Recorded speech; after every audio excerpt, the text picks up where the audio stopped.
Pero del mismo modo que no debemos guardar secretos del otro, tampoco debemos permitir que nadie interfiera con la santidad del hogar. El matrimonio no es una institución pública, sino privada entre dos personas. Con la ayuda de Dios, el matrimonio tiene que desarrollar su propio mundo privado y nada ni nadie debe interferir. Con esta promesa mutua, las almas crecerán, una para con la otra. Los cónyuges deben edificarse mutuamente, fortalecerse, ayudarse y acompañarse en amor e intereses comunes. Deben recordar la dignidad, el entendimiento, el sentido del humor y lo que es serio y sagrado, los propósitos comunes, las convicciones y el respeto por el convenio que han adoptado. Si a esto se agrega la aceptación de que ninguno de los dos es perfecto, dispondremos del fundamento de un matrimonio firme y saludable. Paciencia, persuasión, suavidad, bondad y amor sincero, sin hipocresías y sin malicias, con una fidelidad más fuerte que los lazos de la muerte. Cada matrimonio tiene el derecho a esto y mucho más que puedan agregar. Estas son herramientas indispensables para el buen funcionamiento y la felicidad de un matrimonio. Esta fue una pausa para la meditación con un servidor, Bruno Tocas.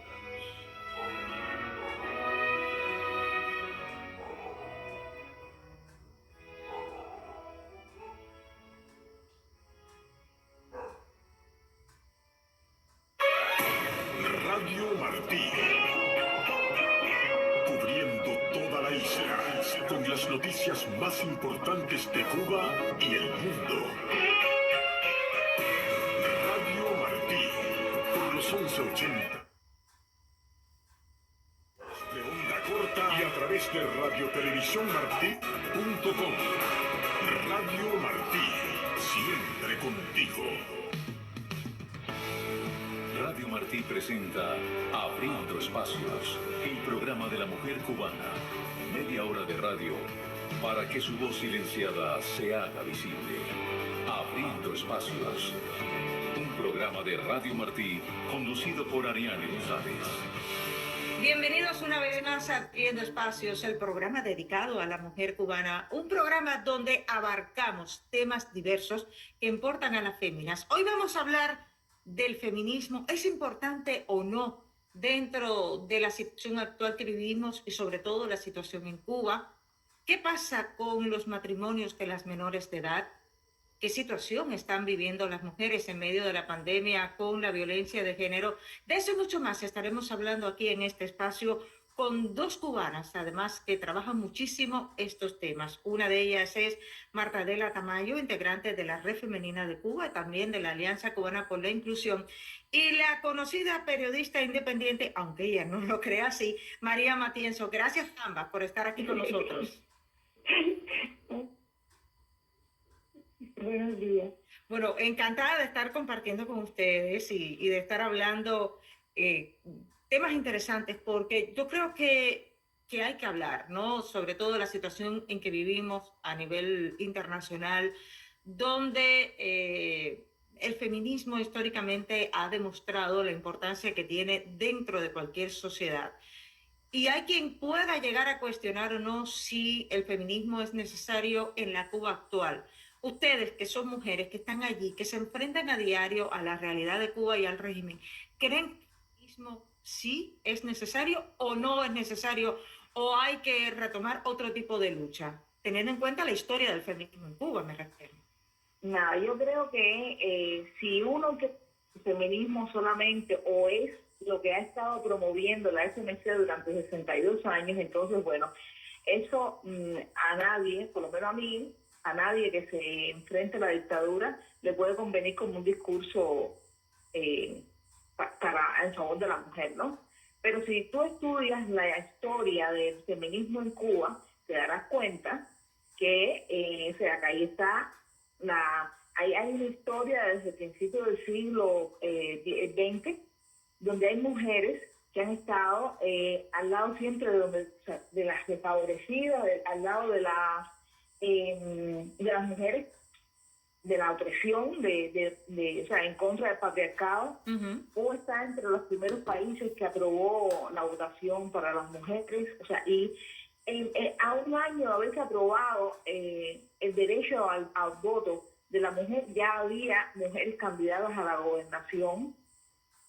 Entonces te das cuenta que no nos podemos quedar solamente en el feminismo que nos ha vendido el régimen, tenemos que ir un poco más allá.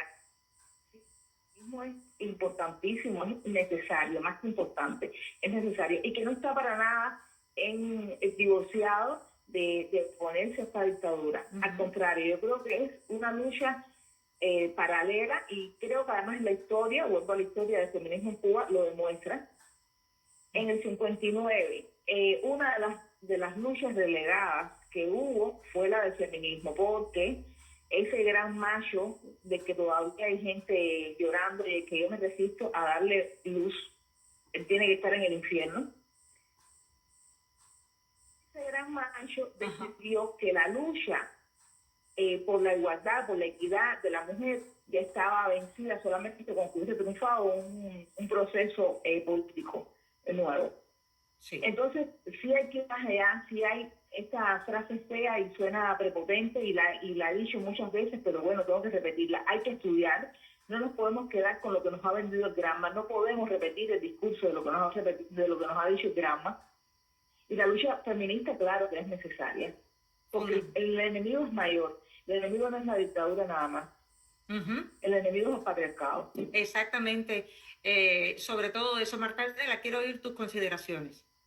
No, estoy totalmente de acuerdo con María en lo que plantea y lo creo necesario, y para no ser repetitiva y reiterativa y aprovechar los minutos del programa, dejo con esa explicación de la parte de la historia a ella, y entonces voy como que a explicar quizás el por qué nosotros como activistas y mujeres cubanas y disidentes también, ¿no?, que estamos acá en Cuba, entendemos que es necesario el feminismo, lo vemos, como bien decía Matienzo, como una lucha paralela también a todo lo que se viene desarrollando, y no quedarnos con esa sola idea que se ha vendido o que muchos tienen también, ¿no?, cuando también oigo algunos criterios como que de igualarnos a todas en un solo pensar, quizás de una en un momento. Alguna dice algo y bueno, lo piensa ella y dice, estos son todas las feministas o esto es todas, y hay que aceptar eso, no lo vamos a aceptar tampoco, ¿no? Y entonces, pues nosotras desde el activismo creo que hemos venido también haciendo un trabajo organizado. Siempre digo la palabra organizado porque estamos dentro de la sociedad civil cubana, y muchos la etiquetan como independiente, ¿no?, para como hacer una diferencia de la que pertenece al oficialismo, ¿no? Pero realmente cuando digo organizado es porque nuestra sociedad civil, nuestro trabajo se ha venido haciendo desde las luchas de género, desde el feminismo, y de una manera súper organizada. Hemos estado entregando lo mejor de nosotras, de todas. Hemos estado, demostrando con hechos, con números y no con palabras, como dicen las propias sufragistas, hechos y no palabras. Hemos estado demostrando la necesidad del por qué hablar en Cuba de una ley de género, la necesidad del por qué hablar en Cuba de la violencia política, la violencia institucional, de la cual somos víctimas varias mujeres, pero dentro de ese grupo de mujeres, las activistas, las periodistas, las disidentes, ¿no?, que hemos dicho hoy en un momento determinado, hemos dado un stop y hemos dicho vamos a avanzar en la lucha a favor de los derechos humanos. Hoy se está visibilizando la mujer trans, ¿no?, el Día Internacional de la Mujer Trans, y antes de entrar en esta etapa de en esta parte del programa de hablar. Creo que es necesario también hablar sobre feminismo y hablar sobre ellas también, ¿sabes? Entonces, es necesario hablar de esto en Cuba y al menos yo me considero feminista, soy una mujer cubana, disidente, y que creo y entiendo el respeto de todos y de todas, ¿no? De todas estas causas, ¿no? Es interesante, yo creo que prácticamente todas las que luchamos, prácticamente no, todas las mujeres que luchamos por nuestros derechos en cualquier lugar del mundo somos feministas, porque esa es la esencia del movimiento feminista. Pero quiero tocar un tema que es interesante, que lo ha dicho María, y quiero volver a retomarlo, que es el tema del patriarcado. Es donde está el problema, y sobre todo Cuba, porque el régimen cubano es un estado patriarcal, ¿verdad, María? Así es. Ariana, yo si alguna vez tuve duda que la vía legal fuera, o sea, esta exigencia sobre un Estado que no es de derecho, de que se promuevan leyes en favor de los derechos humanos. Si alguna vez yo tuve duda de esa insistencia con la que he trabajado, con la que he colaborado, con la que he trabajado, con Arisa y Gualex, con otros colegas periodistas, sí. Si alguna vez yo tuve duda, o sea, cada día la tengo menos, porque me doy cuenta que no basta con decir abajo el castrismo, abajo Díaz-Canel.